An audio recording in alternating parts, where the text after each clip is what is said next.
സ്നേഹം, ദിവ്യസ്നേഹം, സ്നേഹം,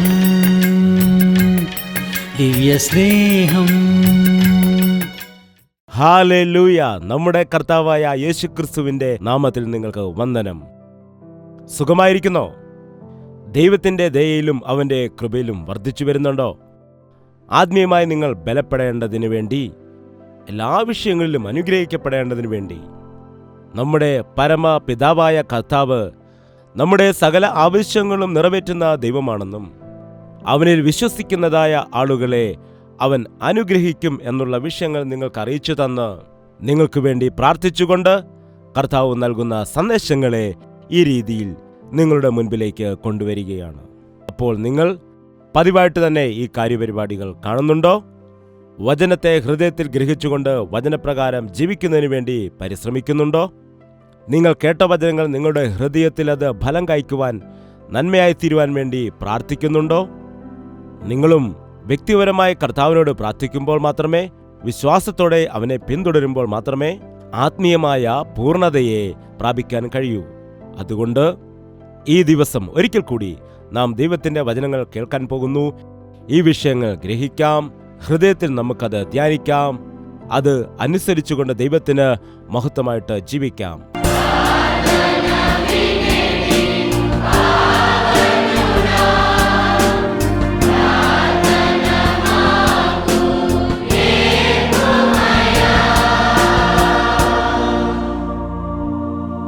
യേശുക്രിസ്തു ഈ ലോകത്തിൽ വന്ന് ജീവിക്കാനിടയായി. മനുഷ്യർക്കെല്ലാവർക്കും മാതൃകയായി തീരേണ്ടതിനു വേണ്ടി ഒരു വ്യക്തി എപ്രകാരം ജീവിച്ചാലാണ് ദൈവത്തിന് പ്രസാദകരമാവുന്നത്, ഒരു വ്യക്തി ഈ ലോകത്തിൽ ജീവിക്കുന്ന സമയത്ത് എങ്ങനെയാണ് പ്രവർത്തിക്കേണ്ടത്, എങ്ങനെയാണ് പെരുമാറേണ്ടത്, എങ്ങനെയാണ് മറ്റുള്ളവരെ സ്നേഹിക്കേണ്ടത്, എങ്ങനെയാണ് കഷ്ടത സഹിക്കേണ്ടത്, എങ്ങനെയാണ് പരീക്ഷണങ്ങളെ ജയിക്കേണ്ടത് എന്നുള്ള വിഷയങ്ങൾ ജഡത്തിൽ വസിച്ചതായ യേശു കർത്താവ്, ശരീരധാരിയായിട്ട് നമ്മുടെ ഇടയിൽ വസിച്ച യേശു കർത്താവ് നമ്മെപ്പോലെ സകല വിഷയത്തിലും പരീക്ഷിക്കപ്പെട്ടിട്ടും അവൻ ജയിക്കാനിടയായി, നമുക്ക് മാതൃകയായിട്ട് തീരുവാനിടയായി. അവന്റെ ജീവിതത്തെ കണ്ടുകൊണ്ട് നാം പഠിക്കേണ്ടതിനു വേണ്ടി അവൻ ശരീരധാരിയായിട്ട് ഈ ലോകത്തിൽ സഞ്ചരിച്ചുകൊണ്ട് സ്വർഗീയ വിഷയങ്ങളെക്കുറിച്ച് ഉപദേശിച്ചു തന്നു. തന്നോടൊപ്പം ആയിരിക്കുവാൻ കേവലം 12 ശിഷ്യന്മാരെ അവൻ തിരഞ്ഞെടുത്തു. ആ ശിഷ്യന്മാർ തന്നോടുകൂടെ ആയിരുന്ന സമയത്ത് അവൻ അവരെ പ്രസംഗിക്കുവാൻ പഠിപ്പിച്ചില്ല, പാട്ടുപാടുന്നത് എങ്ങനെയാണെന്ന് പഠിപ്പിച്ചില്ല, അല്ലെങ്കിൽ ഒരു ഓർഗനൈസേഷൻ എങ്ങനെയാണ് രൂപവൽക്കരിക്കേണ്ടത് എന്ന് പഠിപ്പിച്ചില്ല. ഇങ്ങനെയുള്ള വിഷയങ്ങളൊന്നും തന്നെ അവൻ പഠിപ്പിച്ചില്ല. എന്നാൽ അവർക്ക് പ്രാർത്ഥന എന്താണെന്ന് പഠിപ്പിച്ചു. ഒരു വ്യക്തിക്ക് ഏറ്റവും അത്യാവശ്യമായിരിക്കുന്നത് പ്രാർത്ഥനയാണ്. എങ്ങനെയാണ് പ്രാർത്ഥിക്കേണ്ടതെന്ന് ആ ശിഷ്യന്മാരെ പഠിപ്പിച്ചു കൊടുത്തതായ കർത്താവ് ആ ശിഷ്യന്മാർ പ്രാർത്ഥിക്കണമെന്നും ദൈവത്തോട് കൂട്ടായ്മ ആചരിക്കണമെന്നും ദൈവത്തോട് സംസാരിക്കുന്നവരായി തീരണമെന്നും കർത്താവ് ആഗ്രഹിച്ചു. ആ കാലത്ത് മാത്രമല്ല, ഈ കാലത്തും ആരാണെങ്കിലും യേശുക്രിസ്തുവിൽ വിശ്വസിച്ചുകൊണ്ട് അവരുടെ ആത്മീയ ജീവിതം മുൻപോട്ട് കൊണ്ടുപോകണമെങ്കിൽ അവർക്ക് അത്യാവശ്യമായിരിക്കുന്നത് പ്രാർത്ഥനയാണ്. പ്രാർത്ഥനയെന്ന് പറഞ്ഞാൽ ചില വാക്കുകൾ ഉരുവിടുന്നത് അല്ല, നമ്മുടെ ആവശ്യങ്ങളൊക്കെ ദൈവത്തോട് ചോദിക്കുന്നതും അല്ല. പ്രാർത്ഥനയെന്ന് പറഞ്ഞാൽ ഒരു ആചാരമെന്ന രീതിയിൽ അനുഷ്ഠിച്ചു പോകുന്നതായ ഒരു പദ്ധതിയും അല്ല. പ്രാർത്ഥനയെന്ന് പറഞ്ഞാൽ ദൈവത്തോട് സംഭാഷണം നടത്തുന്നതാണ്, ദൈവത്തോട് കൂട്ടായ്മ ആചരിക്കുന്നതാണ്, അവനോട് നാം സംസാരിക്കുന്നതാണ്, അവന്റെ സ്വരം നാം കേൾക്കുന്നതുമാണ്. ഇന്ന് അനേകം ആളുകൾക്കും പ്രാർത്ഥിക്കുവാൻ കഴിയുന്നില്ല. പ്രാർത്ഥിക്കുന്നു എന്ന് പറയുന്നു, എന്നാൽ എന്തോ നാമമാത്രമായിട്ട് ചില വാക്കുകൾ ഉരുവിട്ടുകൊണ്ട് ചടങ്ങുപോലെ പ്രാർത്ഥിച്ചു പോവുകയാണ് ചെയ്യുന്നത്. എന്നാൽ സ്വർഗത്തിൽ അവരുടെ സ്വരം കേൾക്കുവാൻ തക്കവണ്ണം പ്രാർത്ഥിക്കുവാൻ കഴിയുന്നില്ല. അതുകൊണ്ടാണ് ഭക്തിയുണ്ടെന്ന് പറഞ്ഞ് ജീവിക്കുന്നതായിട്ടുള്ള ആളുകളിൽ അതിന്റെ ശക്തി കാണാൻ കഴിയുന്നില്ല. പ്രാർത്ഥന സ്വർഗീയ ശക്തിയെ ഭൂമിയിലേക്ക് ഇറക്കുന്നു.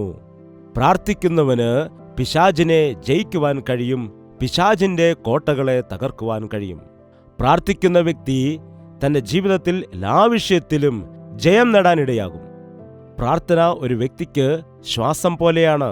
ശ്വാസം കിട്ടാതിരുന്നാൽ നാം എങ്ങനെയാണ് മരിക്കുന്നത്, അതുപോലെ തന്നെ പ്രാർത്ഥിക്കുന്ന വ്യക്തി ആത്മീയ ജീവിതത്തിൽ പ്രാർത്ഥനയില്ലാതെ മരിക്കാനിടയാകും. പ്രാർത്ഥന നമുക്കൊരു നട്ടെല്ലാണ്. ഒരു വ്യക്തിക്ക് നട്ടെല്ലില്ല എങ്കിൽ നേരെ നിൽക്കുവാൻ കഴിയുകയില്ല. അതുപോലെ പ്രാർത്ഥന ഇല്ല എങ്കിൽ നമുക്ക് ധൈര്യത്തോടെ നിൽക്കാൻ കഴിയില്ല. കാറ്റടിച്ചാൽ വീണു പോകുന്നവനായിട്ട് അങ്ങോട്ടും ഇങ്ങോട്ടും ചാഞ്ചാടുന്നതായ ഒരു വ്യക്തിയായിട്ട് ജീവിതത്തിൽ പോകുവാൻ ഇടയാകും. അതുകൊണ്ട് പ്രാർത്ഥന വളരെ അത്യാവശ്യമാണ്. നിങ്ങൾ പ്രാർത്ഥിക്കുന്നുണ്ടോ? നിങ്ങൾ പ്രാർത്ഥിക്കാൻ പഠിക്കണമെന്ന് ആഗ്രഹിക്കുന്നുണ്ടോ? ഇതാ ഒരു മാതൃകയായ പ്രാർത്ഥന ആ ദിവസം യേശുക്രിസ്തു ശിഷ്യന്മാർക്ക് പഠിപ്പിച്ചു കൊടുക്കാനിടയായി. ആ പ്രാർത്ഥന മത്തായിയുടെ സുവിശേഷം 6-ാമത്തെ അധ്യായം 9-ാം വാക്യം. നിങ്ങൾ ഇവണ്ണം പ്രാർത്ഥിപ്പീൻ: സ്വർഗസ്ഥനായ ഞങ്ങളുടെ പിതാവേ, നിന്റെ നാമം വിശുദ്ധീകരിക്കപ്പെടണമേ, നിന്റെ രാജ്യം വരേണമേ, നിന്റെ ഇഷ്ടം സ്വർഗത്തിലെ പോലെ ഭൂമിയിലും ആകണമേ. ഞങ്ങൾക്കു ആവശ്യമുള്ള ആഹാരം ഇന്നു തരണമേ. ഞങ്ങളുടെ കടക്കാരോട് ഞങ്ങൾ ക്ഷമിച്ചിരിക്കുന്നത് പോലെ ഞങ്ങളുടെ കടങ്ങളെ ഞങ്ങളോടും ക്ഷമിക്കണമേ. ഞങ്ങളെ പരീക്ഷയിൽ കടത്താതെ ദുഷ്ടങ്ങളിൽ നിന്ന് ഞങ്ങളെ വിടുവിക്കണമേ. ചില പുസ്തകങ്ങളിൽ കാണുവാൻ കഴിയും, രാജ്യവും ശക്തിയും മഹത്വവും എന്നേക്കും നിനക്കുള്ളത് അല്ലോ. ഇവിടെ യേശുക്രിസ്തു പഠിപ്പിച്ചതായ ഈ പ്രാർത്ഥന നമുക്ക് കാണാൻ കഴിയും. പ്രാർത്ഥന എന്ന് പറഞ്ഞാൽ ഇതേ വാക്കുകൾ തന്നെ ഉരുവിട്ടുകൊണ്ട് നാം പ്രാർത്ഥിച്ച് അവസാനിപ്പിക്കുന്നത് അല്ല. ഈ പ്രാർത്ഥനയിൽ കാണുന്നതായ വിഷയങ്ങളെ, ഈ പ്രാർത്ഥനയിൽ കാണുന്നതായ മാതൃകയെ, ഈ പ്രാർത്ഥനയിൽ പറയപ്പെടുന്നതായ സാരാംശം നാം മനസ്സിലാക്കണം എന്നാണ് കർത്താവ് ആഗ്രഹിച്ചത്. സ്വർഗസ്ഥനായ ഞങ്ങളുടെ പിതാവേ. നമുക്ക് സ്വർഗത്തിൽ ഒരു പിതാവുണ്ട്. രക്തം നൽകി നമ്മെ വീണ്ടെടുത്ത കർത്താവ്, നമ്മെ വിടുവിച്ചെടുത്തതായ കർത്താവ് നമ്മെ സ്വർഗീയ അവകാശികളാക്കി മാറ്റി. ഈ ലോകത്തിലായിരിക്കുന്നതായ നാം, പാപത്തിന് അടിമകളായിരുന്നതായ നാം ദൈവനാമത്തിൽ ജീവിക്കുന്നു എങ്കിലും അന്ന് പാപത്തിൽ തന്നെ ആയിരുന്നു. അന്ന് പരീശന്മാരെയും ശാസ്ത്രിമാരെയും നോക്കിയാൽ ന്യായപ്രമാണം നന്നായിട്ട് പഠിച്ചവരായിരുന്നു, ആചാരാനുഷ്ഠാനങ്ങൾ ചെയ്ത് മുൻപോട്ട് പോകുന്നവരായിരുന്നു. എന്നാൽ കർത്താവ് അവരെ കണ്ടു പറഞ്ഞു, നിങ്ങൾ യഥാർത്ഥത്തിൽ പിശാചിന്റെ സന്തതികളാണ്. അവൻ ആദ്യം മുതൽ തന്നെ കള്ളനും കള്ളന്റെ അപ്പനും ആകുന്നു. കള്ളം പറയുന്ന ആളുകൾ, വഞ്ചന ചെയ്യുന്ന ആളുകൾ, കപടവേഷം കെട്ടുന്നവർ സ്വർഗീയ പിതാവിന്റെ മക്കൾ ആവുകയില്ല. എന്നാൽ ഒരു വ്യക്തി മാനസാന്തരപ്പെടുമ്പോൾ അവൻ രക്ഷിക്കപ്പെടുന്ന സമയം അവന്റെ പേര് ജീവന്റെ പുസ്തകത്തിൽ എഴുതപ്പെടുന്നു. അവൻ സ്വർഗീയ പിതാവിന്റെ പുത്രനായിട്ട് മാറുന്നു. തന്റെ പുത്രനായ യേശുക്രിസ്തുവിനെ വിശ്വസിക്കുന്നതായ എല്ലാവർക്കും ദൈവത്തിന്റെ മക്കളാകുവാനുള്ള അധികാരം കൊടുത്തിരിക്കുന്നു. രക്ഷിക്കപ്പെട്ടതിന് ശേഷം എൻ്റെ പിതാവ് സ്വർഗത്തിൽ ഉണ്ട്, എൻ്റെ പൗരത്വം സ്വർഗത്തിലാകുന്നു, ഞാൻ ഈ ലോകം വിട്ട് പോകുന്ന സമയത്ത് സ്വർഗത്തിൽ ജീവിക്കാനിടയാകും എന്ന പ്രത്യാശയുമുണ്ടാകും. അതുമാത്രമല്ല, സ്വർഗീയ പിതാവ് എൻ്റെ സകല ആവശ്യങ്ങളും നിറവേറ്റിത്തരും എന്ന വിശ്വാസവും വർദ്ധിക്കുന്നു. ഈ ലോകത്തിലെ പിതാവിൻ്റെ മേൽ നമുക്ക് ഒരുപാട് ആശ്രയിക്കാൻ കഴിയില്ല. ആ ആശ്രയം പലപ്പോഴും നിലനിൽക്കുകയില്ല. എന്നാൽ നിത്യപിതാവായിരിക്കുന്നതായ നമ്മുടെ സ്വർഗീയ പിതാവ് നമ്മുടെ സകല ആവശ്യങ്ങളും നിറവേറ്റുവാൻ ശക്തനാണ്. അതുകൊണ്ടാണ് അവന്റെ നാമത്തിൽ നാം ചോദിക്കുവാൻ ശീലിക്കുമ്പോൾ നമ്മുടെ ആവശ്യങ്ങളെല്ലാം നടക്കാനിടയാകും. ഈ വിശ്വാസത്തോടുകൂടെ നാം പ്രാർത്ഥിക്കേണ്ടതാണ്. ഈ ലോകത്തിൽ വെച്ച് നാം പ്രാർത്ഥിക്കുമ്പോൾ സ്വർഗീയ പിതാവ് എൻ്റെ പ്രാർത്ഥന കേൾക്കും, എൻ്റെ പ്രാർത്ഥനയ്ക്ക് മറുപടി അവൻ നൽകും എന്ന വിശ്വാസത്തോടുകൂടി പ്രാർത്ഥിക്കണം. സ്വർഗസ്ഥനായ ഞങ്ങളുടെ പിതാവേ, നിന്റെ നാമം വിശുദ്ധീകരിക്കപ്പെടട്ടെ. അവന്റെ നാമം എങ്ങനെയാണ് വിശുദ്ധീകരിക്കപ്പെടുന്നത്? അവന്റെ നാമത്തെ കഴുകുന്നതിൽ കൂടി, ശുദ്ധീകരിക്കുന്നതിൽ കൂടി അവന്റെ നാമം വിശുദ്ധീകരിക്കപ്പെടുമോ? അവന്റെ നാമം വിശുദ്ധീകരിക്കപ്പെടണമെങ്കിൽ അവന്റെ നാമത്തെ ധരിച്ചിരിക്കുന്നതായ, അവന്റെ മക്കളെന്ന് വിളിക്കപ്പെടുന്നതായ നാം വിശുദ്ധീകരിക്കപ്പെടേണ്ടതാണ്. ഒരു പിതാവിന്റെ മകൻ കാരണം ഒന്നുകിൽ ആ പിതാവിന് മഹത്വം ലഭിക്കുന്നു, അല്ലെങ്കിൽ ലജ്ജയുണ്ടാകുന്നു. ഒരുവൻ നല്ലവനാണെങ്കിൽ ഇന്ന വ്യക്തിയുടെ മകൻ നല്ല ഒരു വ്യക്തിയാണെന്ന് പറയും. എന്നാൽ ഒരാൾ ദുഷ്ടനാകുന്നുവെങ്കിൽ ഇവന്റെ പിതാവ് നല്ലവനാണ്, എന്നാൽ ഇവൻ ദുഷ്ടനാകുന്നു എന്ന് പറയാനിടയാകും. അതുപോലെ തന്നെ യേശുവിന്റെ നാമത്തെ ധരിച്ചിരിക്കുന്നതായ അനേകം ആളുകളും ഇന്ന് അതിനനുസരിച്ചുകൊണ്ട് ജീവിക്കാത്തതുകൊണ്ട്, വിശുദ്ധിയോടെ ജീവിക്കാത്തതുകൊണ്ട്, പാപത്തിൽ അകപ്പെട്ട് ജീവിക്കുന്നത് കൊണ്ട് യേശുക്രിസ്തുവിന്റെ നാമത്തിന് പരിഹാസം വരികയാണ്. വചനം പറയുന്നത് പോലെ, നിങ്ങൾ നിമിത്തമാണല്ലോ എന്റെ നാമം അന്യജാതിക്കാരുടെ ഇടയിൽ ദുഷിക്കപ്പെടുന്നത് എന്ന വചനം ഈ കാലത്ത് എത്രയോ നിറവേറുന്നുണ്ട്. എത്രയോ ആളുകൾ ഞാൻ യേശുവിൽ വിശ്വസിക്കുന്നു എന്ന് പറഞ്ഞ്, ക്രിസ്ത്യാനി എന്ന് പറഞ്ഞ്, ക്രിസ്ത്യാനിയുടെ പേരൊക്കെ ഇട്ട് മതപരമായ ചില ആചാരങ്ങൾ അനുഷ്ഠിച്ചുകൊണ്ട് ദൈവത്തോട് കൂട്ടായ്മ ഉള്ളവനായിട്ട് ജീവിക്കാതെ, വിശുദ്ധീകരിക്കപ്പെട്ടതായ ഒരു ജീവിതം നയിക്കാതെ കർത്താവിന്റെ നാമത്തിന് ലജ്ജ കൊണ്ടുവരികയാണ്.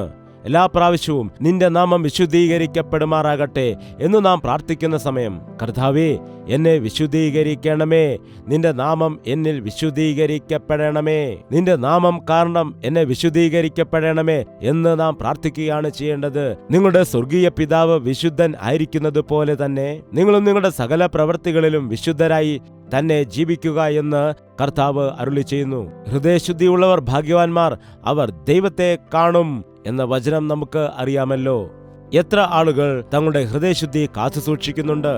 എത്ര ആളുകൾ ഓരോ സമയത്തും യേശുവിന്റെ രക്തത്തിൽ തങ്ങളുടെ ഹൃദയം കഴുകപ്പെട്ടിട്ട് അവരുടെ പാപങ്ങളെ ഏറ്റുപറഞ്ഞ് ഉപേക്ഷിക്കുന്നുണ്ട്, അവന്റെ രക്തത്താൽ കഴുകപ്പെട്ട് ശുദ്ധി പ്രാപിക്കുന്നുണ്ട്. പ്രിയ സഹോദര സഹോദരി, നിങ്ങൾ പ്രാർത്ഥിക്കുന്ന സമയത്ത് ഒരു ചടങ്ങായിട്ട് പ്രാർത്ഥിച്ചതുകൊണ്ട് പ്രയോജനമില്ല. മുഴങ്കാൽ മടക്കി പ്രാർത്ഥിക്കുന്ന എല്ലാ സമയത്തും കർത്താവേ എന്നെ വിശുദ്ധീകരിക്കണമേ, എന്നെ പരിശോധിക്കണമേ, എന്നെ ശോധന ചെയ്യണമേ, വ്യസനത്തിനുള്ള മാർഗം എന്നിലുണ്ടോ എന്ന് നീ നോക്കണമേ എന്ന് കർത്താവിനോട് പ്രാർത്ഥിക്കാൻ നാം ശീലിക്കണം. സ്വർഗസ്ഥനായ ഞങ്ങളുടെ പിതാവേ, നിന്റെ നാമം വിശുദ്ധീകരിക്കപ്പെടണമേ, നിന്റെ രാജ്യം വരേണമേ, നിന്റെ ഇഷ്ടം സ്വർഗത്തിലെ പോലെ ഭൂമിയിലും ആകണമേ. സ്വർഗത്തിൽ കോടിക്കണക്കിന് ദൈവദൂതന്മാരുണ്ട്. സ്വർഗത്തിൽ ദൈവത്തിന്റെ വാക്ക് എല്ലാവരും അനുസരിക്കുന്നു. ദൈവം തന്റെ വചനത്താലാണ് സകലത്തെയും സൃഷ്ടിച്ചത്. അവന്റെ വചനത്തിൽ ശക്തിയുണ്ട്, അവന്റെ വചനത്തിൽ അധികാരമുണ്ട്. അവന്റെ ഇഷ്ടം, അവന്റെ ഹിതം എല്ലാ കാര്യങ്ങളിലും സംഭവിക്കുന്നു. അപ്പോൾ ഈ ഭൂമിയിൽ ദൈവത്തിന്റെ ഇഷ്ടം നടക്കണം. ഇപ്പോൾ ഈ ഭൂമിയിൽ ആരുടെ ഇഷ്ടമാണ് നടക്കുന്നത്? സ്വർഗത്തിൽ നിന്നും തള്ളപ്പെട്ടതായ അപവാദിയാകുന്ന പിശാച് ഈ ലോകത്തിൽ വാഴുന്നതായിട്ട്, ഈ ലോകത്തെ ഭരിക്കുന്നതായിട്ട് നമുക്ക് കാണുവാൻ കഴിയും. മനുഷ്യന് ദൈവം കൊടുത്തതായ അധികാരം പിശാച് തട്ടിയെടുത്തിരിക്കുന്നു, പിശാചിന് ഏൽപ്പിച്ചു കൊടുത്തിരിക്കുന്നു, പിശാചിന് കൊടുത്തിരിക്കുന്നു. അതുകൊണ്ട് മനുഷ്യനാൽ ഭരിക്കപ്പെടേണ്ടതായ ഈ ലോകം ഇന്ന് പിശാചാണ് ഭരിക്കുന്നത്. അതുകൊണ്ട് പിശാചിന്റെ ഇഷ്ടമാണ് ഈ ലോകത്തിൽ നിറവേറുന്നത്. പിശാചിന്റെ പ്രവൃത്തികളാണ് വർദ്ധിച്ചു വരുന്നത്. അവന്റെ കാര്യങ്ങളാണ് ലോകത്തിൽ നാം കാണുന്നത്. എന്തുകൊണ്ടാണ് പിണക്കവും വെറുപ്പും വിദ്വേഷവും കലഹവും അസൂയയും വഞ്ചനയും? ഇവയെല്ലാം തന്നെ പിശാചിനെ സംബന്ധിച്ചുള്ളതാണ്, ദൈവത്തെ സംബന്ധിച്ചുള്ളത് അല്ല. ഈ ലോകത്തിൽ മനുഷ്യൻ പിശാചിന്റെ കയ്യിൽ വീണിട്ട് ഞെരിഞ്ഞ് അമരുകയാണ്. ദൈവം ആശിക്കുന്നത് പോലെ ജീവിക്കാൻ കഴിയാതെ പിശാചിന്റെ പ്രേരണയ്ക്ക് അകപ്പെട്ടുകൊണ്ട് മനുഷ്യൻ സ്വയം നശിച്ചു പോവുകയാണ്. എത്രയോ ആളുകൾ ഇന്ന് മദ്യത്തിന് അടിമകളായിട്ട് ജീവിക്കുന്നുണ്ട്. ഓരോ ഭവനത്തിലും ഒരാളെങ്കിലും കാണും മദ്യത്തിനും ദുശീലത്തിനും അടിമയായിട്ട് ജീവിക്കുന്ന വ്യക്തി. ആ വ്യക്തി കാരണം ആ ഭവനത്തിലുള്ള മറ്റുള്ളവർ ദുഃഖിക്കുന്നു, അവർ വിഷമിക്കുന്നു. അനാരോഗ്യവും കടബാധ്യതയും ഞെരുക്കവും അവരുടെ കുടുംബത്തെ വേട്ടയാടിക്കൊണ്ടിരിക്കുന്നു. അതെ, പിശാച് കുടുംബങ്ങളെയും ജീവിതങ്ങളെയും നശിപ്പിക്കുകയാണ് ചെയ്യുന്നത്. എന്നാൽ ദൈവത്തിന്റെ ആലയം വിശുദ്ധമാണെന്ന് ദൈവവചനം പറയുന്നു. എന്നാൽ മനുഷ്യൻ തങ്ങളുടെ സ്വന്തം ഇഷ്ടത്തെ പ്രവർത്തിച്ചുകൊണ്ട് പിശാചിന് കീഴ്പ്പെട്ടുകൊണ്ട് തങ്ങളുടെ ജീവിതത്തെ നശിപ്പിക്കുകയാണ്. ഈ ലോകത്തിലുള്ള ഓരോ മനുഷ്യരും പണത്തിനു വേണ്ടിയും അതുപോലെ വസ്തു കൂട്ടിവെക്കുവാനും വേണ്ടി പ്രയാസപ്പെടുന്നത് കാണാം. ഈ ലോകമാണ് ശാശ്വതം എന്ന രീതിയിൽ അവർ ജീവിക്കുന്നു. മരണത്തിന് ശേഷമുള്ള ഒരു ജീവിതത്തെക്കുറിച്ച് അറിയാത്തവരായിട്ടാണ് അവർ ജീവിക്കുന്നത്. കർത്താവേ, നിന്റെ ഇഷ്ടം സ്വർഗത്തിലെ പോലെ ഭൂമിയിലും വരുമാറാകട്ടെ. ഭൂമിയിലുള്ള ഈ വ്യക്തികൾ യേശുക്രിസ്തുവിന് തങ്ങളുടെ ജീവിതത്തെ ഏൽപ്പിച്ചു കൊടുക്കുമ്പോൾ എന്റെ ഇഷ്ടമല്ല നിന്റെ ഇഷ്ടം നടക്കുമാറാകണം എന്നാണ് പ്രാർത്ഥിക്കേണ്ടത്. കർത്താവേ, എന്റെ ഇഷ്ടമല്ല, എന്റെ ജീവിതത്തിൽ നിന്റെ ഇഷ്ടം തന്നെ നടക്കണം എന്ന് എല്ലാ വിഷയത്തിലും കർത്താവിങ്കിലേക്ക് സമർപ്പണത്തോടെ ആയിരിക്കും. പ്രിയ സഹോദര സഹോദരി, ഓരോ ദിവസവും ആരംഭിക്കുമ്പോൾ നിങ്ങൾ പല തീരുമാനങ്ങളും എടുക്കേണ്ടതായിട്ടുണ്ട്. ആ സമയത്തെല്ലാം നിങ്ങൾ ദൈവത്തിന്റെ ഹിതത്തെ അന്വേഷിക്കുന്നുണ്ടോ? ദൈവത്തിന്റെ ഉദ്ദേശത്തെ അന്വേഷിക്കുന്നുണ്ടോ? ഓരോ പ്രവൃത്തിയിലും, ഓരോ യാത്ര ചെയ്യുന്ന സമയത്തും, ഓരോ ജോലി ചെയ്യുന്ന സമയത്തും, ഓരോ പരിശ്രമം ചെയ്യുമ്പോഴും ദൈവമേ നിന്റെ ഹിതമാണോ എന്ന് നിങ്ങൾ ചോദിച്ച് ആരംഭിക്കുമ്പോൾ അത് സഫലമാകും. ദൈവത്തിന്റെ ഹിതമാണ്. ദൈവഹിതം ഉത്തമമാണ്. ദൈവഹിതം ചെയ്യുന്നവൻ നിത്യവും നിലനിൽക്കും. കർത്താവേ, നിന്റെ ഹിതം ചെയ്യണമേ എന്ന് പ്രാർത്ഥിക്കുന്നവൻ നിലനിൽക്കും. സ്വന്തം ഇഷ്ടപ്രകാരം ജീവിക്കുന്നവൻ നശിച്ചു പോകും.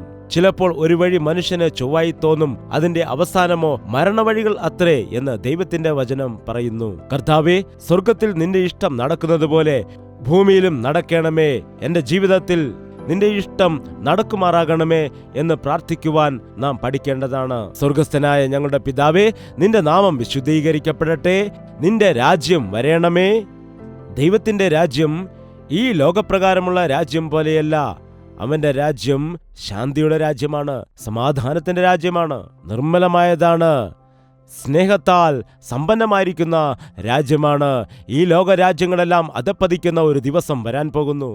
ഈ ലോകത്തിലെ രാജാക്കന്മാർ വീണുപോകുന്ന ഒരു സമയം വരാൻ പോകുന്നു. രാജാതി രാജാവായ യേശുക്രിസ്തു വാനമേഘത്തിൽ വീണ്ടും വരുവാനുള്ളതായ സമയം അടുത്തിരിക്കുന്നു. ദൈവമേ, നിന്റെ രാജ്യം വരുമാറാകണമേ.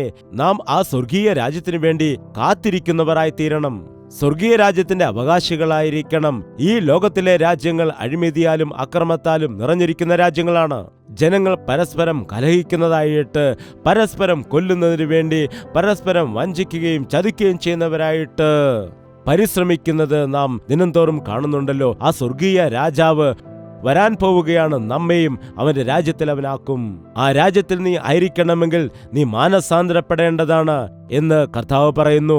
ഒരു രാത്രി സമയത്ത് നിക്കോദിമോസ് എന്ന വ്യക്തി യേശുവിന്റെ അടുക്കൽ വന്നിട്ട്, സ്വർഗരാജ്യത്തിന്റെ അവകാശിയാകണമെങ്കിൽ ഞാൻ എന്താണ് ചെയ്യേണ്ടതെന്ന് കർത്താവിനോട് ചോദിച്ചു. അപ്പോൾ കർത്താവ് പറഞ്ഞു, ഒരുവൻ പുതുതായി ജനിക്കുന്നില്ല എങ്കിൽ സ്വർഗരാജ്യത്തിൽ പോകുന്നില്ല എന്ന്. അപ്പോൾ മാതാവിന്റെ ഉദരത്തിൽ കയറി വീണ്ടും ജനിക്കണമോ എന്ന് ചോദിച്ചപ്പോൾ പറഞ്ഞു, ആത്മാവിൽ നിന്ന് ജനിക്കുന്നത് ആത്മാവും ജഡത്തിൽ നിന്ന് ജനിക്കുന്നത് ജഡവും. നിങ്ങൾ അതുകൊണ്ട് വീണ്ടും ആത്മാവിനാൽ ജനിക്കണം എന്ന് കർത്താവ് പറയുവാൻ ഇടയായി. ഒരുവൻ മാനസാന്തരപ്പെടുന്നില്ല എങ്കിൽ സ്വർഗരാജ്യത്തിന്റെ അവകാശി ആകില്ല. അവന്റെ രാജ്യം വരുമ്പോൾ ആ രാജ്യത്തെ പൗരത്വം നേടുവാൻ കഴിയില്ല. ഒരു ദിവസം കർത്താവ് ഒരു ശിശുവിനെ ചേർത്ത് നിർത്തി പറഞ്ഞു, നിങ്ങൾ താഴ്മയോടെ ഈ ശിശുവിനെ പോലെ ആകുന്നില്ല എങ്കിൽ നിങ്ങൾക്ക് സ്വർഗരാജ്യത്തിൽ പ്രവേശിക്കുവാൻ കഴിയില്ല എന്ന്.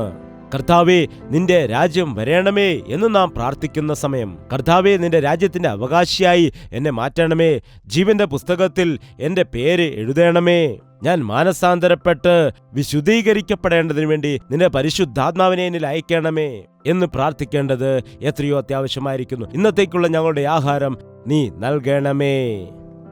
എല്ലാ ദിവസവും കർത്താവിന്റെ സന്നിധിയിൽ, കർത്താവേ, ഞങ്ങൾക്ക് ഇന്നത്തേക്കുള്ള ആഹാരം തരണമേ, ഈ ദിവസം ഞങ്ങൾക്കുള്ള ആവശ്യം ഞങ്ങൾക്ക് നൽകുമാറാകണമേ. എല്ലായ്പ്പോഴും ദൈവം നമ്മുടെ ആവശ്യങ്ങൾ നിറവേറ്റുന്ന ദൈവമാണ്. നമ്മെ സമൃദ്ധിയോടുകൂടെ സംരക്ഷിക്കാൻ കഴിയുന്ന മതിയാകുന്നതായ ദൈവമാണ്. എന്റെ കർത്താവ് എന്നെ വിശന്നിരിക്കാൻ അനുവദിക്കില്ല, എന്റെ കുറവുകളെല്ലാം അവൻ നികത്തി നൽകും എന്ന് വിശ്വസിക്കുന്നവൻ എല്ലാ ദിവസവും ദൈവത്തിന്റെ കൃപയ്ക്ക് വേണ്ടി അവനോട് അപേക്ഷിക്കും. എല്ലാ ദിവസവും അവന്റെ നന്മ പുതിയതാകുന്നു എന്ന് ദൈവത്തിന്റെ വചനം നമ്മോട് പറയുന്നു. അന്നത്തെ ദോഷം അന്നത്തേക്കും മതി, നാളെയെക്കുറിച്ച് ആകുലപ്പെടേണ്ട എന്ന് ദൈവത്തിന്റെ വചനം പറയുന്നു. എന്നാൽ ഈ കാലത്ത് എത്രയോ ആളുകൾ ദൈവസന്നിധിയിൽ ചെന്നിട്ട് അന്നത്തെ ആഹാരം ചോദിക്കാതെ ഈ വർഷം മുഴുവൻ ആവശ്യമായ ആഹാരം നൽകണമേ, ഞങ്ങളുടെ ജീവിതകാലം മുഴുവൻ അനുഭവിക്കാനുള്ള സമ്പത്ത് നൽകണമേ എന്ന് ചോദിക്കുന്നതായിട്ട് കാണുന്നു. അതാത് സമയത്ത് ആഹാരം പാകം ചെയ്ത് കഴിക്കുകയല്ലേ, അതോ ഒരു മാസത്തെ ആഹാരം തയ്യാറാക്കി ഫ്രിഡ്ജിൽ വെച്ചിട്ട് കഴിക്കുകയാണോ? അതാത് സമയത്ത് ശുദ്ധിയായ ആഹാരത്തെ കഴിക്കുവാനാണല്ലോ നാം ആഗ്രഹിക്കുന്നത്. അതാത് സമയത്ത് ദൈവം നിനക്ക് ശ്രേഷ്ഠമായിരിക്കുന്ന ഉത്തമമായ ആഹാരം നൽകുന്നതിന് മതിയായവനാണ്. നിന്റെ ശരീരത്തിന് ആഹാരം എത്ര ആവശ്യമാണ്, അതുപോലെ തന്നെ നിന്റെ ആത്മീയ ശരീരത്തിനും ആഹാരം അത്യാവശ്യമാണ്. മനുഷ്യൻ അപ്പം കൊണ്ട് മാത്രമല്ല ദൈവത്തിന്റെ വായിൽ നിന്ന് വരുന്ന സകല വചനത്താലും ജീവിക്കുന്നു എന്ന് പറയുന്നത് പോലെ എല്ലാ ദിവസവും 3 നേരം ആഹാരം നാം എങ്ങനെ കഴിക്കുന്നു, അതുപോലെ ദൈവത്തിന്റെ വചനവും നാം ശ്രദ്ധിക്കണം. എല്ലാ ദിവസവും പ്രഭാതത്തിൽ ദൈവത്തിന്റെ വചനമാകുന്നതായ ഈ ആത്മീയ ആഹാരത്തെ നിങ്ങൾക്ക് കാൽവരി ദർശനം എന്ന പ്രോഗ്രാമിൽ കൂടി ലഭിക്കുന്നു. അതുമാത്രമല്ല, നിങ്ങൾ ദൈവസന്നിധിയിൽ മുഴങ്കാൽ മടക്കി പ്രാർത്ഥിച്ച് ദൈവത്തിന്റെ വചനം ധ്യാനിച്ച് വായിക്കുന്ന സമയത്തും ആത്മീയ ബലം നിങ്ങൾക്ക് ലഭിക്കും. നമ്മൾക്ക് ആവശ്യമായ ആഹാരം ആവശ്യമായിരിക്കുന്ന സമയത്ത് തന്നെ നമുക്ക് നൽകുന്നവനായ ഒരു കർത്താവ് ഉണ്ട്. അവനിൽ വിശ്വസിക്കുക. ആ സ്വർഗീയ പിതാവ് നമ്മുടെ സകല ആവശ്യങ്ങളും നടത്തി തരുമെന്ന ദൈവമാണെന്ന് നിങ്ങൾ വിശ്വസിക്കുക. ഒരു ശിശു തന്റെ അമ്മയുടെ മടിയിൽ കിടന്ന് പാല് കുടിച്ചിട്ട് ഉറങ്ങുന്നതായ സമയത്ത് വീണ്ടും നാളെ പാൽ തരുമോ എന്ന് ചോദിക്കില്ല. അതുപോലെ സ്വർഗീയ പിതാവിൽ നാം വിശ്വസിക്കുമ്പോൾ, ആശ്രയിക്കുന്ന സമയത്ത് നമുക്ക് ആവശ്യമുള്ളതെല്ലാം അവൻ നൽകും എന്ന വിശ്വാസമുണ്ടായിരിക്കണം. എല്ലാ ദിവസവും അവന്റെ സന്നിധിയിൽ മുഴങ്കാൽ മടക്കി അവനോട് നാം പ്രാർത്ഥിക്കേണ്ടതാണ്. സകല ആവശ്യങ്ങളും അവന്റെ മുൻപിൽ അർപ്പിച്ചുകൊണ്ട് മുൻപോട്ട് പോകേണ്ടത് എത്രയോ ആവശ്യമാകുന്നു. സ്വർഗസ്ഥനായ ഞങ്ങളുടെ പിതാവേ, നിന്റെ നാമം വിശുദ്ധീകരിക്കപ്പെടട്ടെ. നിന്റെ രാജ്യം വരേണമേ. നിന്റെ ഇഷ്ടം സ്വർഗത്തിലെ പോലെ ഭൂമിയിലും ആകണമേ. ഞങ്ങൾക്ക് ആവശ്യമുള്ള ആഹാരം ഇന്ന് തരേണമേ. ഞങ്ങളുടെ കടക്കാരോട് ഞങ്ങൾ ക്ഷമിച്ചിരിക്കുന്നത് പോലെ ഞങ്ങളുടെ കടങ്ങളെ ഞങ്ങളോടും ക്ഷമിക്കണമേ. നാം പലപ്പോഴും ജീവിതത്തിൽ മറ്റുള്ള ആളുകളെ ദുഃഖിപ്പിക്കാറുണ്ട്. എല്ലാ ദിവസവും ഏതെങ്കിലും രീതിയിൽ നാം ദൈവത്തെ സങ്കടപ്പെടുത്താറുണ്ട്. അതുകൊണ്ട് നാം പ്രാർത്ഥിക്കുന്നത് എല്ലാ സമയത്തും ദൈവത്തിന്റെ സന്നിധിയിൽ പാപങ്ങളെ ഏറ്റുപറഞ്ഞ് ക്ഷമയാചിക്കേണ്ടത് ആവശ്യമാണ്. അതേ സമയത്തു തന്നെ നമ്മുടെ ജീവിതത്തിൽ നമുക്ക് എതിരായിട്ട് കുറ്റം ചെയ്ത ആളുകളോടും നാം ക്ഷമിക്കേണ്ടത് ആവശ്യമാണ്. അതെ, മറ്റുള്ളവർ എന്നെ വെറുക്കുന്നു, അവർ എന്നെ നിന്ദിക്കുന്നുണ്ട്, ക്രൂരമായി സംസാരിച്ചു, എന്നോട് കലഹിച്ചു, എനിക്കെതിരായിട്ട് സംസാരിച്ചു, എന്നെ വഞ്ചിച്ചു, എന്നെ കുറ്റം പറഞ്ഞു എന്നെല്ലാം പറഞ്ഞുകൊണ്ട് ആലോചിച്ച് നാം ഹൃദയത്തിൽ വേദന അനുഭവിക്കാറുണ്ടല്ലോ. മറ്റുള്ളവർ ചെയ്തതായ ദോഷങ്ങൾ നാം ക്ഷമിക്കുന്നില്ല എങ്കിൽ ദൈവം നമ്മുടെ പാപങ്ങളും ക്ഷമിക്കില്ല. മറ്റുള്ളവർ നമുക്കെതിരായിട്ട് ചെയ്തതായ പാപങ്ങൾ നാം ക്ഷമിക്കുമ്പോൾ ദൈവത്തിനെതിരെ നാം ചെയ്തതായ കുറ്റങ്ങളും ദൈവം നമ്മോട് ക്ഷമിക്കാനിടയാകും. ഒരുപക്ഷെ മറ്റുള്ളവർ എന്തെങ്കിലും ചെറിയ തെറ്റുകളായിരിക്കാം ചെയ്തിരിക്കുന്നത്, എന്നാൽ അനേക വിഷയത്തിൽ നാം ദൈവത്തെ ദുഃഖിപ്പിക്കുന്നുണ്ടാവാം. എന്നാൽ എപ്പോഴാണോ നീ മറ്റുള്ളവരോട് ക്ഷമിക്കുന്നത്, അപ്പോൾ കർത്താവ് നിങ്ങളോട് ക്ഷമിക്കും. ക്ഷമിക്കുവാൻ ശീലിക്കുക. ക്ഷമിക്കുന്ന മനസ്സ് യേശുവിന്റെ മനസ്സാണ്. കർത്താവ് എത്രമാത്രം ക്ഷമിക്കുന്നുവെന്നറിയാമോ? നാം ചെയ്ത പാപത്തിനനുസരിച്ച് അവൻ നമ്മെ ശിക്ഷിക്കുകയായിരുന്നുവെങ്കിൽ ഇപ്പോൾ ഈ ലോകത്ത് നാം ജീവനോടെ ഉണ്ടായിരിക്കുകയില്ലായിരിക്കാം. എന്നാൽ അവൻ നമ്മോട് നമ്മുടെ പാപങ്ങൾ ക്ഷമിച്ചിരിക്കുന്നു, പാപങ്ങളെ മറന്നിരിക്കുന്നു. അന്ന് ആ ക്രൂശിൽ വെച്ച്, പിതാവേ, ഇവർ ചെയ്യുന്നത് എന്താണെന്ന് ഇവർ തന്നെ അറിയായികയാൽ ഇവരോട് ക്ഷമിക്കണമേ എന്ന് പറഞ്ഞപ്പോൾ അവരുടെ പാപങ്ങളെല്ലാം ക്ഷമിക്കപ്പെട്ടിരുന്നു. അതുകൊണ്ട് നാമും മറ്റുള്ളവരുടെ പാപങ്ങൾ ക്ഷമിക്കേണ്ടതാണ്. നമ്മളെ എതിർക്കുന്നവരെ സ്നേഹിക്കണം, നമ്മുടെ ശത്രുക്കളെ സ്നേഹിക്കണം, നമുക്ക് ദോഷം ചെയ്യുന്നവർക്ക് വേണ്ടി പ്രാർത്ഥിക്കണം. അത് അത്യാവശ്യമാണ്. എന്റെ ഹൃദയത്തിൽ ഞാൻ ദോഷം നിരൂപിച്ചിരുന്നുവെങ്കിൽ യഹോവയായ ദൈവം എന്റെ പ്രാർത്ഥന കേൾക്കില്ലായിരുന്നു എന്ന് ദാവീദ് പറഞ്ഞതുപോലെ, മറ്റുള്ളവരോട് ക്ഷമിക്കാതെ നാം എത്രമാത്രം പ്രാർത്ഥിച്ചാലും, മറ്റുള്ളവരോട് ദേഷ്യപ്പെട്ടുകൊണ്ട് കോപം വെച്ചുകൊണ്ട് എത്രമാത്രം ദൈവത്തോട് നാം പ്രാർത്ഥിച്ചാലും ശരി, നമ്മുടെ പ്രാർത്ഥനയ്ക്ക് മറുപടി വരില്ല എന്നുള്ളതായ സത്യം മനസ്സിലാക്കണം. സ്വർഗസ്ഥനായ ഞങ്ങളുടെ പിതാവേ, നിന്റെ നാമം വിശുദ്ധീകരിക്കപ്പെടണമേ. നിന്റെ രാജ്യം വരണമേ. നിന്റെ ഇഷ്ടം സ്വർഗത്തിലെ പോലെ ഭൂമിയിലും ആകണമേ. ഞങ്ങൾക്ക് ആവശ്യമുള്ള ആഹാരം ഇന്ന് തരണമേ. ഞങ്ങളുടെ കടക്കാരോട് ഞങ്ങൾ ക്ഷമിച്ചിരിക്കുന്നത് പോലെ ഞങ്ങളുടെ കടങ്ങളെ ഞങ്ങളോടും ക്ഷമിക്കണമേ. ഞങ്ങളെ പരീക്ഷയിൽ കടത്താതെ ദുഷ്ടങ്ങളിൽ നിന്ന് ഞങ്ങളെ വിടുവിക്കണമേ. എല്ലാവിധമായ ശോധനയിൽ നിന്നും നാം വിടുവിക്കപ്പെടേണ്ടതിനു വേണ്ടി നാം എല്ലായ്പ്പോഴും കർത്താവിൽ ആശ്രയിക്കേണ്ടതാണ്. നാം ഈ ലോകത്തിലായിരിക്കുന്ന സമയത്ത് നമ്മുടെ ജീവിതത്തിൽ പലവിധമായ ശോധനകൾ കടന്നുവരും. ദൈവം നമ്മെ ശോധിക്കുകയാണ് ചെയ്യുന്നത്, പരിശോധിക്കുകയാണ് ചെയ്യുന്നത്, പരീക്ഷിക്കുകയല്ല. ഓർക്കണം, പരീക്ഷകനായിരിക്കുന്നതായ പിശാച് പലവിധമായ രീതിയിൽ നമ്മെ പരീക്ഷിക്കുവാൻ ശ്രമിക്കുമ്പോൾ ദൈവം നമ്മുടെ ജീവിതത്തിൽ ശുദ്ധീകരണത്തിന്റെ ആവശ്യം കാണുന്നെന്ന് മനസ്സിലാക്കുമ്പോൾ ദൈവം അതിന് അനുവദിക്കുകയാണ് ചെയ്യുന്നത്. അതുപോലെ തന്നെ പരീക്ഷകളെ ജയിക്കാൻ ആവശ്യമായ മാർഗവും ദൈവം നമുക്ക് കാണിച്ചു തരും. അതല്ലാതെ പാപത്തിന്റെ വിഷയത്തിൽ ദൈവം ഒരിക്കലും നമ്മെ പരീക്ഷിക്കുകയില്ല. നമ്മുടെ ജീവിതത്തിലെ പരിശോധന നടത്തുന്നതിന് വേണ്ടി പലവിധമായ സാഹചര്യങ്ങൾ അവൻ നമ്മുടെ ജീവിതത്തിൽ അനുവദിക്കുകയാണ് ചെയ്യുന്നത്. ആ പരിശോധനയിൽ നാം ജയിച്ചു വരുന്നതായ സമയത്താണ് നമ്മുടെ ജീവിതത്തിൽ ആത്മീയത പൂർണ്ണമാകുന്നത്. അങ്ങനെ ആത്മീയമായ വിഷയത്തിൽ നാം പരിപൂർണരായി മാറുന്നതിന് വേണ്ടിയാണ് ദൈവം പരിശോധന അനുവദിക്കുന്നത്. നമ്മെ പരീക്ഷയിൽ അകപ്പെടാതെ ദുഷ്ടങ്ങളിൽ നിന്ന് കാക്കണമേ എന്ന് പ്രാർത്ഥിക്കുന്ന സമയത്ത് പരീക്ഷയിൽ അകപ്പെടുത്താതെ ദുഷ്ടങ്ങളിൽ നിന്ന് ദൈവം നമ്മെ കാക്കും. ദൈവം നമ്മെ പരിശോധിക്കുമ്പോൾ നാം പൊന്നുപോലെ പുറത്തു വരും എന്ന് പ്രാർത്ഥിച്ചതായ ഇയ്യോബ് പറഞ്ഞതുപോലെ ദൈവം നമ്മുടെ ജീവിതത്തിൽ പരിശോധനകൾ അനുവദിക്കുമ്പോൾ പ്രാർത്ഥിക്കുന്ന സമയത്ത് നമ്മുടെ ജീവിതത്തിൽ ദോഷം വരാതെ കാക്കപ്പെടും, ദുഷ്ടങ്ങളിൽ നിന്ന് വിടുവിക്കപ്പെട്ട് പരിപൂർണരാകും. എന്തുകൊണ്ടെന്നാൽ രാജ്യവും ശക്തിയും മഹത്വവും എന്നേക്കും നിനക്കുള്ളതല്ലോ. രാജ്യം അവൻ്റേതാണ്, ശക്തി അവൻ്റേതാണ്, മഹത്വം അവൻ്റേതാണ്. അവൻ എന്നേക്കും നിത്യനായി നിലനിൽക്കുന്ന ദൈവമാണ്. യേശുക്രിസ്തു ഇന്നലെയും ഇന്നും എന്നേക്കും നിത്യനായ ദൈവമാണ്. അതുകൊണ്ട് യേശുക്രിസ്തുവിന്റെ നാമത്തിൽ സ്വർഗീയ പിതാവിനോട് ഇങ്ങനെ പ്രാർത്ഥിക്കുവാൻ നാം പഠിക്കേണ്ടതാണ്. ഈ പ്രാർത്ഥനയിലെ വിഷയങ്ങളെ ഉൾക്കൊണ്ട് നാം പ്രാർത്ഥിക്കുന്നതായ സമയത്ത് നമ്മുടെ ജീവിതത്തിൽ കർത്താവിനെ പ്രസാദിപ്പിച്ചുകൊണ്ട് ആത്മീയമായി വളർന്നുകൊണ്ട് നമുക്ക് ജീവിക്കുവാൻ കഴിയും. ഈ ദിവസം മുതൽ നിങ്ങളുടെ പ്രാർത്ഥനാ ജീവിതത്തെ നിങ്ങൾ ക്രമപ്പെടുത്തുക. ഈ പ്രാർത്ഥനയിലുള്ളതായ വിഷയങ്ങളെ മനസ്സിലാക്കിക്കൊണ്ട് ജീവിതത്തിൽ അത് ഉൾപ്പെടുത്തി വിശ്വാസത്തോടുകൂടി പ്രാർത്ഥിക്കുവാൻ ശീലിക്കുക. അപ്പോൾ നിങ്ങൾ അനുഗ്രഹിക്കപ്പെടും, നന്മ പ്രാപിക്കും, എല്ലാ ദുഷ്ടന്റെ പ്രവൃത്തിയിൽ നിന്നും വിടുവിക്കപ്പെട്ട് കർത്താവിൻ്റെ ഹിതപ്രകാരം അവൻ്റെ വരവിനു വേണ്ടി കാത്തിരിക്കുവാനും കഴിയും. പ്രാർത്ഥന. പരിശുദ്ധനായ സ്നേഹമുള്ള പിതാവേ, കർത്താവ് പഠിപ്പിച്ച ഈ പ്രാർത്ഥന ഞങ്ങൾ പഠിക്കുന്ന സമയം, അന്ന് നീ ശിഷ്യന്മാർക്ക് പഠിപ്പിച്ചു കൊടുത്തതായ ഈ പ്രാർത്ഥന ഞങ്ങൾ ധ്യാനിക്കുന്ന സമയം, ഈ പ്രാർത്ഥനയിലെ സാരാംശത്തെ മനസ്സിലാക്കി നിന്റെ ഹൃദയത്തെ, നിന്റെ മനസ്സിനെ അറിഞ്ഞുകൊണ്ട് നിന്റെ ഹിതപ്രകാരം പ്രാർത്ഥിക്കുവാൻ ഞങ്ങളെ സഹായിക്കുമാറാകണമേ. പ്രാർത്ഥനയിൽ കൂടി വരുന്നതായ വിടുതലുകൾ, പ്രാർത്ഥനയിൽ കൂടി വരുന്നതായ സൗഖ്യങ്ങൾ, പ്രാർത്ഥനയിൽ കൂടി വരുന്നതായ പൂർണ്ണമായ അനുഗ്രഹങ്ങൾ ഞങ്ങളെല്ലാവരും അനുഭവിക്കുന്നതിനു വേണ്ടി ഈ കാര്യപരിപാടി വീക്ഷിക്കുന്ന എല്ലാ വ്യക്തികളെയും പ്രാർത്ഥിക്കുവാൻ പഠിപ്പിക്കണമേ. എൻ്റെ നാമത്തിൽ നിങ്ങൾ ചോദിക്കുന്നത് ഒക്കെയും ഞാൻ നൽകിത്തരുമെന്നുള്ളതായ നിന്റെ വചനത്തെ വിശ്വസിച്ചുകൊണ്ട് ഞങ്ങളുടെ ആവശ്യങ്ങൾക്ക് വേണ്ടി നിന്നോട് അപേക്ഷിക്കുവാൻ ഞങ്ങളെ സഹായിക്കണമേ. ഈ ദിവസം ഈ പ്രാർത്ഥനയിൽ ഒരുമിച്ചുകൊണ്ട് അവരുടെ ആവശ്യങ്ങളെക്കുറിച്ച്, അവരുടെ സങ്കടങ്ങളെക്കുറിച്ച്, അവരുടെ കടബാധ്യതകളെക്കുറിച്ച്, അവരുടെ രോഗത്തിന്റെ വിടുതലിന് വേണ്ടി കർത്താവേ, അവരുടെ കഷ്ടതയിൽ നിന്നുകൊണ്ട് അവർ നിന്നോട് അപേക്ഷിക്കുന്ന സമയത്ത് യേശുവേ, അവരുടെ പ്രാർത്ഥന കേട്ടിട്ട് അവർക്ക് മറുപടി കൊടുത്ത് അവരെ സൗഖ്യമാക്കിക്കൊണ്ട് അത്ഭുത കാര്യങ്ങൾ അവരുടെ ജീവിതത്തിൽ കാണുന്നതിന് വേണ്ടി പരിശുദ്ധാത്മാവിന്റെ പ്രവൃത്തി അയക്കണമേ.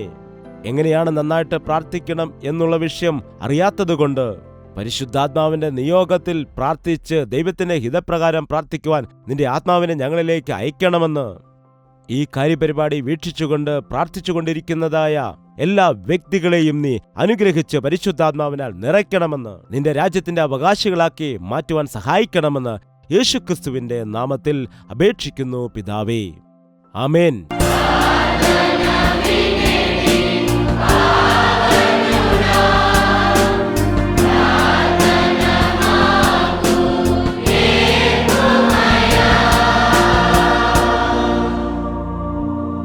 ദൈവത്തിന് സ്തോത്രം. എല്ലാ ദിവസവും പ്രാർത്ഥിക്കുക, മുഴങ്കാലിൽ പ്രാർത്ഥിക്കുക. നിങ്ങൾ പ്രാർത്ഥിക്കുന്ന സമയത്ത് നിങ്ങളുടെ മുറിയിൽ കയറി വാതിലടച്ച് രഹസ്യത്തിൽ നിങ്ങളുടെ പിതാവിനോട് പ്രാർത്ഥിക്കുക. ദൈവം നിങ്ങളുടെ പ്രാർത്ഥനയെ കേൾക്കുവാൻ ഇടയാകും. ദൈവത്തിനും മനുഷ്യനും ഇടയിലുള്ള മധ്യസ്ഥൻ ഒരുവനേയുള്ളൂ, അവനാകുന്നു കർത്താവായ യേശുക്രിസ്തു എന്ന് ദൈവത്തിന്റെ വചനം പറയുന്നു. നമ്മെപ്പോലെ ജഡത്തിൽ ഈ ലോകത്തിൽ വസിച്ചവനായ കർത്താവിന് നമ്മുടെ ഭാഷ മനസ്സിലാക്കാൻ കഴിയും, നമ്മുടെ സങ്കടത്തെ മനസ്സിലാകും. അവൻ സ്വർഗത്തിൽ നിന്ന് ഇറങ്ങി വന്ന ദൈവമാകൊണ്ട് സ്വർഗത്തിൽ നിന്നും തന്റെ ശക്തിയെ അയക്കുവാനും അവന് കഴിയും. നിങ്ങളും യേശുക്രിസ്തുവിൽ വിശ്വസിച്ചുകൊണ്ട് പ്രാർത്ഥിക്കുക. നിങ്ങളുടെ ദുഃഖത്തിൽ നിന്ന്, പ്രതികൂലത്തിൽ നിന്നും, ഞെരുക്കത്തിൽ നിന്നും, എല്ലാ പ്രശ്നത്തിൽ നിന്നും വിടുവിക്കപ്പെടും. അനുഗ്രഹീതമായ ശുശ്രൂഷയിൽ നിങ്ങളും ഭാഗമാക്കാൻ ആഗ്രഹിക്കുന്നുണ്ടെങ്കിൽ കർത്താവ് നിങ്ങളെ പ്രേരിപ്പിച്ചാൽ നിങ്ങളുടെ സംഭാവനയും സഹായവും ഓൺലൈനിൽ കൂടിയും DDMO കൂടിയും ഞങ്ങൾക്ക് അയച്ചു തരാം. നിങ്ങൾ ഓൺലൈനിൽ സംഭാവന അയക്കുന്നതായ സമയത്ത് നിങ്ങളുടെ പേര് വിവരങ്ങൾ രേഖപ്പെടുത്തുവാൻ വേണ്ടി ബാങ്കിലെ ആളുകളോട് നിങ്ങൾ ഓർമ്മിപ്പിക്കുക. അപ്പോൾ നിങ്ങൾക്ക് രസീത് അയച്ചു തരുവാനും നിങ്ങൾക്ക് വേണ്ടി പ്രാർത്ഥിക്കുവാനും അത് സൗകര്യപ്രദമാകും. ഇതിനെക്കുറിച്ചുള്ള കൂടുതൽ വിവരങ്ങൾക്കായി 08939393939 എന്ന നമ്പറിലേക്ക് വിളിക്കൂ. നിങ്ങളുടെ പ്രാർത്ഥനാ വിഷയങ്ങളും ആവശ്യങ്ങളും ഞങ്ങളെ അറിയിക്കുക. നിങ്ങൾക്ക് വേണ്ടി പ്രാർത്ഥിക്കുവാൻ ഞങ്ങൾ ഒരുക്കത്തോടെയായിരിക്കുന്നു. നിങ്ങളും വിഷയങ്ങൾക്ക് വേണ്ടി പ്രാർത്ഥിക്കുക. ഒരുമിച്ച് പ്രാർത്ഥിക്കുന്ന സമയത്ത് കർത്താവ് അത്ഭുത കാര്യങ്ങൾ ചെയ്യാനിടയാകും. കർത്താവിന്റെ ഹിതമെങ്കിൽ വീണ്ടും കാണാം. അപ്പോൾ വരെ ദൈവത്തിന്റെ മഹാകൃപ നിങ്ങളോട് കൂടെ ഉണ്ടായിരിക്കട്ടെ. യേശുവേ യേശുവേ യേശുവേ യേശുവേ യേശുവേ യേശുവേ യേശുവേ യേശുവേ നിന്നെ നിന്നെ എന്നും ഞാൻ സേവിക്കും, നീ മാത്രം രാജാവെന്നും. നിന്നെ നിന്നെ എന്നും ഞാൻ സേവിക്കും, നീ മാത്രം രാജാവെന്നും. യേശുവേ യേശുവേ യേശുവേ യേശുവേ യേശുവേ യേശുവേ യേശുവേ യേശുവേ യേശുവേ യേശുവേ യേശുവേ